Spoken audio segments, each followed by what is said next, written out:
سبھی لوگ سمجھتے ہیں، پھر بھی اگر تھوڑی بہت تشریح کرنی ہے تو وہ یہ ہے کہ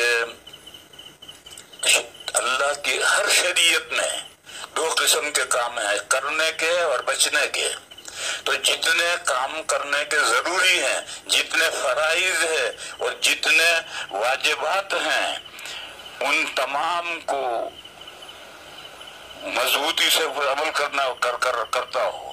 اور جو بچنے کے کام ہیں وہ دو ہیں، ایک حرام اور ایک مکروہ تحریمی۔ مکروہ تحریمی کے تعلق سے لوگ سمجھتے ہیں کہ بھئی تو مکروہ ہے، بھئی مکروہ نہیں ہے، مکروہ تحریمی ہے، یعنی گویا یہ بھی حرام ہے۔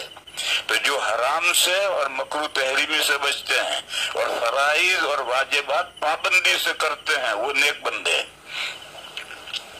اور جو نوافل اعمال کرتے ہیں، سنت مؤکدہ پڑھتے ہیں، سنت غیر مؤکدہ پڑھتے ہیں، تہجد پڑھتے ہیں، اوابین پڑھتے ہیں، نفلیں پڑھتے ہیں، اور معمولی گناہوں سے بھی بچتے ہیں، بیڑی نہیں پیتے، گٹکا نہیں کھاتے، یہ تو صالحین نہیں، یہ تو بزرگ ہیں، یہ تو اللہ کے ولی ہیں، اللہ کے اولیاء ہیں۔